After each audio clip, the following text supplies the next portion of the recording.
Tu sais déjà exactement ce qu'il faut perdre du poids, tu sais qu'il faut manger des légumes, tu sais ce que c'est un déficit calorique, tu sais qu'il faut bouger. Le problème, c'est que ton corps, ton cerveau et ta volonté, elles sont au garage. Ben, je vais te dire une chose, c'est pas un problème d'alimentation, c'est ni un problème de volonté. Aujourd'hui, je vais te donner 5 leviers simples, ok, que tu vas pouvoir utiliser, d'accord? Et c'est des leviers simples que j'utilise moi avec mes clientes pour leur faire perdre entre 5, 8, 10, voire 16 kilos en 16 semaines. Donc accroche-toi bien, si tu mets ça en place, tu vas littéralement te transformer. Alors, on va comprendre comment ton corps résiste, d'accord? On va comprendre les leviers que tu peux utiliser dans cette vidéo, mais surtout, je vais te donner des actions simples. Et très clairement, je vais t'en donner 5, mais ne prends pas les 5 et ne mets pas les 5 d'un coup en place. Ok, sors un petit carnet, note-en les 5 et choisis-en une. D'accord? Pas plus. Mais t'inquiète pas, je te le redirai à la fin de la vidéo. Donc, le premier, et ça, c'est une base de moi, ma pyramide pour le coup de la perte de poids, c'est ton environnement. Hein. L'erreur très fréquente, surtout au niveau alimentaire, c'est simple, c'est que toute ta baraque est un endroit où tu peux bouffer. Ok, et l'erreur qui se passe, c'est que du coup, ton canapé, c'est un lieu où tu grignotes, ton lit, c'est un lieu où tu vas mâchouiller un truc, ta voiture aussi, tu as de la bouffe de partout. D'accord? Et le problème, c'est que ton cerveau, il va associer quoi? Il va associer canapé avec grignotage. Il va associer télé avec du coup chocolat. Et à un moment donné, il n'y a plus aucune structure qui tient la route. Donc, une des choses qui est très simple, c'est de remettre une structure à ton cerveau. D'accord? Ton environnement va aider ton cerveau à faire des connexions. Parce que ton cerveau, lui, il fait des raccourcis très rapides. D'accord? Donc, il voit un truc, il a une action qui va avec. Il n'aime pas trop réfléchir. C'est pour ça que tu vas voir un peu plus bas dans la vidéo, je vais t'en parler. Il a besoin d'un moment donné d'arrêter d'être stimulé. Mais là, moi, ce que je te conseille, c'est ni plus ni moins de manger toujours au même endroit, d'avoir les mêmes rituels, ok?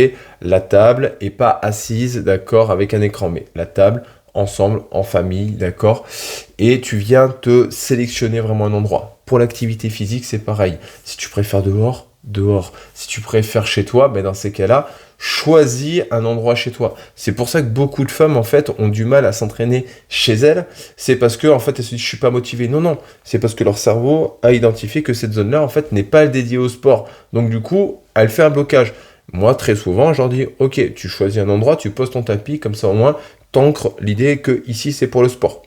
D'accord? Où il y en a vraiment, elles ne peuvent pas. Et là, tout simplement, je leur dis, on va faire du sport en extérieur, on va faire du sport en salle de sport et en avant. Mais à un moment donné, il faut comprendre une chose, c'est qu'il faut créer en gros les marqueurs sensoriels qui vont t'aider à mettre ton cerveau en condition pour avoir une tâche. Donc ça peut être de la musique, ça peut être une tenue, ça peut être une lumière différente, d'accord? Tu as le choix.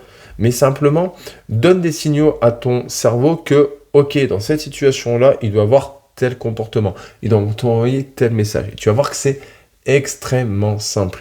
Alors, on s'en sert souvent en sport avec des playlists. Tu vois, tu as la playlist. Moi, j'ai une cliente, elle met toujours la playlist. D'accord? Cuba 2012. Elle la met en boucle et ça fait 3 ans que je travaille avec elle, 3 ans qu'elle met toujours la même playlist quand elle s'entraîne. D'accord?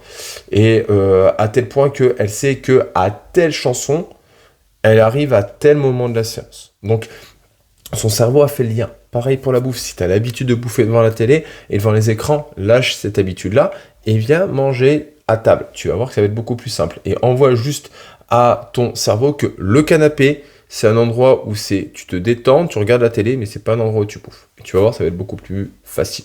Ok? Il faut juste comprendre une chose, c'est que ton corps, il apprend par des associations. Donc, change ton environnement et tes comportements vont suivre le mouvement. Ok? Le deuxième, c'est le stress. Ça, on va pas se le cacher, on n'est pas dans une société où le stress est inexistant. Le problème, c'est que le stress, ça va venir entraîner des craquages, ça vient entraîner des fringales, et du coup, tu sais pas quoi faire, donc du coup, faut faire quelque chose, et quand tu sais pas quoi faire, le plus simple, c'est de bouffer. Donc, à un moment donné, c'est pas un problème de volonté, d'accord? C'est pas un problème de manque de motivation, non, c'est juste ton système nerveux qui est complètement saturé d'informations, du coup, il bug, d'accord? Et quand il bug et que t'es bébé, qu'est-ce que tu fais? Tu pleures. Première action, tu sais pas quoi faire, tu pleures. Je vais y visiter très bientôt, donc du coup, je me mets en condition. Mais en gros, un bébé, il sait pas quoi faire, trop d'informations, il pleure. Ok, ça c'est la base. Quand je travaillais en crèche, je me souviens, ou même quand ça m'arrivait de faire en école maternelle, un enfant qui a trop d'informations d'un coup, il bug. Oui, il bug, machin, et après il va faire n'importe quoi. Pourquoi? Parce que, en fait, si ton cerveau a trop d'informations d'un coup, il n'a pas le temps de traiter les choses, il est saturé, et au bout d'un moment, il explose. Si toi, en fait, quand tu es saturé, ton premier réflexe, c'est de bouffer, bah, automatiquement, en fait, ton premier réflexe, ça va être de bouffer. Ok? Donc, utilise des respirations, ça peut vraiment aider. D'accord? On le verra un peu plus bas, mais pour le coup, prendre 2 minutes de respiration, c'est super simple. Moi, je te conseille 2 types de respiration qui sont cool. La cohérence cardiaque, en gros, tu inspires sur 5 secondes, tu expires sur 5 secondes.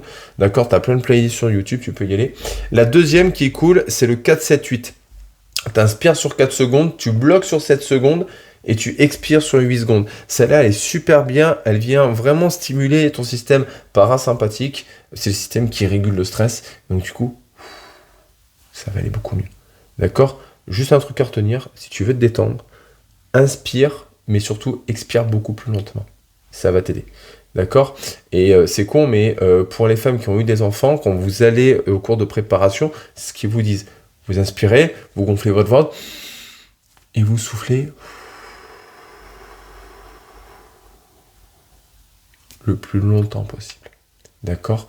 Et ça, pourquoi? Parce que du coup, ça va calmer votre cerveau. Et donc, du coup, vous allez être beaucoup plus réceptive et ça va enlever les messages de douleur. Parce que quand vous accouchez, tout simplement, vous avez toutes les images autour, plus la douleur, ça sature. La respiration vous permet de reprendre le contrôle. D'accord? Donc, on régule pas avec l'alimentation, on régule le stress avec de la respiration. C'est beaucoup plus simple. Ok? Le troisième levier, c'est de sortir un petit peu du pilote automatique, d'accord? T'as une journée pleine, t'as zéro temps pour toi, t'as les enfants, t'as la maison, t'as le mari, t'as ci, t'as ça. Ton cerveau, il est en mode pilote automatique, d'accord? Donc accepte à un moment donné de débrancher le pilote automatique 10-20 minutes dans la journée. Lâche ton téléphone, va marcher, d'accord? Fais une pause. Fais une pause sans écran, sans rien. Ton cerveau, il va te dire merci. D'accord? Tu vas avoir beaucoup de bénéfices. Ça va te permettre de te reconnecter à tes sensations de faim. Ça va te permettre de réguler ta fatigue. Ça va te permettre de te reconnecter à ton environnement réel. D'accord? Donc, quand tu prends le temps de enlever les stimuli, de prendre 10 minutes pour toi, ça va te permettre vraiment de t'écouter et de beaucoup mieux gérer beaucoup de choses. D'accord? Et pour ça, un peu de mobilité. Tu vois, 5 minutes de mobilité, c'est tout con. Tu transpireras pas. Tu peux le faire au bureau. C'est super. Ok, t'as pas d'idée, j'ai plein de playlists sur ma chaîne, tape dedans. D'accord? Fais une séance, va marcher. Moi, mon moment où je me sens le mieux, c'est le moment où je vais promener mon chien. D'accord? Pourquoi? Parce que j'ai pas ma femme, d'accord? Même si je l'aime beaucoup, j'ai pas ma femme, d'accord? J'ai pas de stimulation de tous les côtés. J'ai mon chien, je vais marcher, je fais mon petit tour de 5 minutes. Ça va beaucoup mieux. D'accord? Quatrième levier, c'est le sommeil. Bah ça, je vous le dis à longueur de temps, mais à un moment donné, le sommeil, il est hyper important. Pour moi, perdre du poids, très clair, tu as 3 choses à retenir. Un, c'est mange bien, bouge bien, dors bien. Point barre. Un mauvais sommeil, ça va stimuler ta sensation de faim, ça va couper tes sensations de satiété, tu vas moins bouger parce que tu vas être fatigué de manière chronique, d'accord? Et donc du coup, tu auras des décisions alimentaires et des décisions tout court complètement pourraves. Donc, avant de dormir, un truc tout bête, c'est respire. Ça, c'est ma base. Ok. Tu peux aussi préparer les choses en amont. J'ai beaucoup de coachés. Elles font un truc qui est super cool, c'est elles préparent la table du petit-déj la veille. Ce qui fait qu'en fait, leur table est prête et quand elles arrivent, en fait, elles ont juste à se mettre en pilote automatique le matin. Ça fonctionne bien, ça leur fait du bien. Ok. Il y en a d'autres, elles préparent leur to-do list avec 2-3 intentions qu'elles doivent faire en place le lendemain. Et ben ça te permet en fait de se coucher, t'être reposé en avant. D'accord? Et ça, franchement, c'est super efficace. Moi, j'ai toujours un carnet à côté du lit. Si je vois que j'ai beaucoup de choses qui tournent, j'ouvre mon carnet, j'écris, je vais me recoucher. D'accord? Mais le sommeil, c'est pas une perte de temps. D'accord? Bien au contraire. C'est vraiment un outil de régulation de tes hormones, de ta fatigue, de ton alimentation. Cinquième levier, et alors lui, je pense que c'est la base. Donc pour toutes celles qui sont arrivées là, bravo à vous. Et je fais juste un petit aparté, si vraiment vous êtes intéressé pour avancer dans votre perte de poids, moi j'ai un challenge de 21 jours qui est complètement gratuit.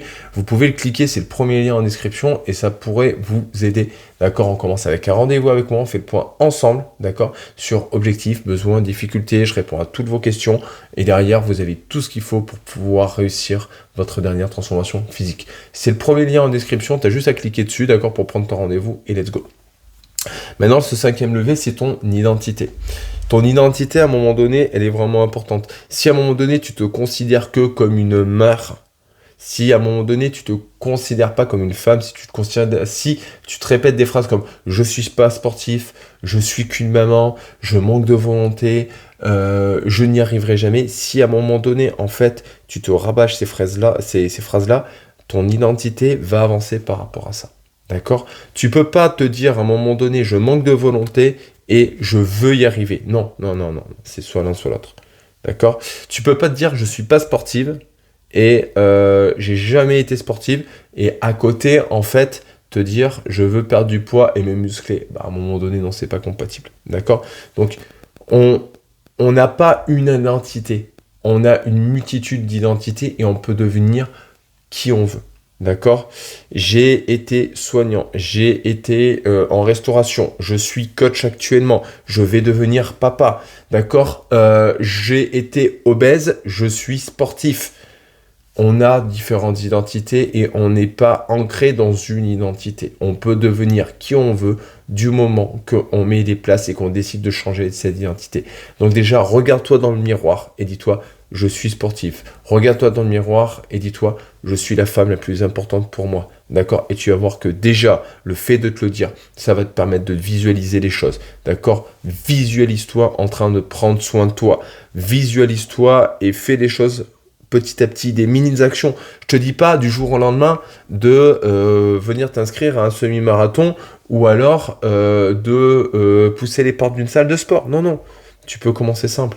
Tu peux commencer en faisant 5 minutes de marche tous les jours. Tu peux commencer en te disant, ok, je vais me mettre à la course, je fais 5 minutes et je fais 1 minute de je cours, 1 minute je marche. Je fais ça 3 fois, ça va te prendre 5 minutes.